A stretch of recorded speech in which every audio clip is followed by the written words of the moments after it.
Cotton, please. I agree with what Senator Blumenthal said, that the administration has been deterring itself from providing the Ukrainians the weapons they need. I'd say from the very beginning, they've engaged in half measures while Ukraine has half succeeded, and they should quit pussyfooting around on the battlefield. I want to look before Russians launched this war, though, Mr. Zakheim, to what happened in 2021. Winston Churchill, in his famous Iron Curtain speech, cautioned against offering temptations to a trial of strength. And he offered that caution specifically about the Russians, who he had said he had just seen up close and personal as allies and friends for many years. And there's nothing they respect so much as military strength, and nothing for which they have less respect than military weakness. Can you tell us, how did the botched withdrawal in Afghanistan perhaps tempt Vladimir Putin to a trial of strength in Ukraine? Well, I think they correlate, Senator. I agree with your, the thrust of your question. The United States looked weak. Didn't look like it was going to, did not support and stay to until every U.S. service member went home, and it looked like we were unable to carry out military operations, and so we looked defeated. And I think when you look weak, people like Vladimir Putin seek to exploit the opportunity. When Joe Biden took office, I think it'd be fair to say that Vladimir Putin's top two foreign policy priorities, at least as it related to the United States, were one, the extension of the New START treaty, which is a badly one-sided nuclear arms control treaty that the Obama administration entered, and two, the waiver of sanctions on the Nord Stream 2 pipeline. In his very first week in office, Joe Biden extended the New START treaty. Shortly after that, he waived sanctions on Nord Stream 2 pipeline. How did Joe Biden's decision to give Vladimir Putin his top two foreign policy priorities without any concessions whatsoever perhaps tempt Vladimir Putin into a trial of strength in Ukraine? Well, it made clear to everybody, including, I think, President Biden, that engagement with Vladimir Putin, that seeking to put forward a carrot in order to prevent the type of behavior that we've seen consistently from Vladimir Putin, as we mentioned before, from 2008 in Georgia, 2014 in Crimea, is not going to work. That, as you pointed out at the beginning of your question here, Senator Cotton, President Putin responds to one thing: force in kind and strength. And I think that is what the Ukrainians have shown, and this Congress has supported and actually pushed the President to be more forceful in that support and to understand the urgency that's required there.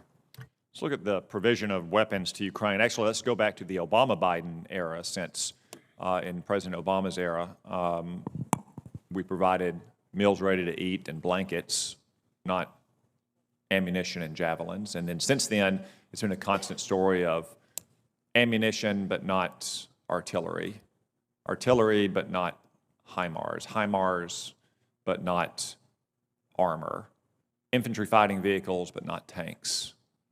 Okay, tanks, but not fighters or ATACMs or cluster munitions or so forth.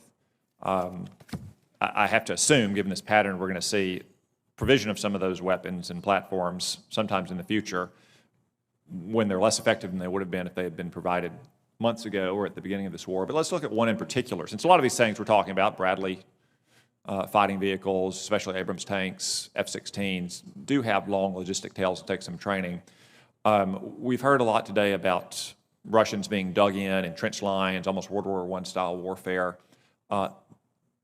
We have more than 1 million cluster munitions in our stockpiles here in the United States. To date, we are not providing them in anything like sizable numbers. Could you explain what cluster munitions could do to help the Ukrainians perhaps break through the stalemate in eastern Ukraine? Well, Senator, as you point out, they disperse, they clear the field, and they're very effective in having a strategic impact when you're dealing with the tactical problem that you've outlined. And why would we not provide cluster munitions, which would be ready to fire in a matter of days, unlike, say, an Abrams tank or an F-16? Well, I think anything that we have in our inventory that would be useful for this battle, we ought to offer to the Ukrainians. Okay. One final question for you, Mr. Zakheim. This is in your role at the Ronald Reagan Institute. Y'all do an annual poll about the American people's respect and admiration for our military. It's shown alarming downward trends in recent years. Can you give us some thoughts, both from the poll and from your experience in crafting these questions and following them over the years, about why that is the case?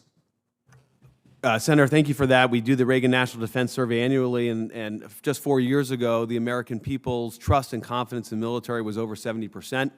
And as you referenced there, Senator, now it's actually below 50%. In the most recent defense survey, we asked the respondents why, and the response was clear that the American people believe that the military has become politicized. That's expressed in a variety of different ways, from civilian leadership politicizing the military, to military leadership politicizing the military, to concerns about wokeism and extremism, and it divides up differently across percentage lines.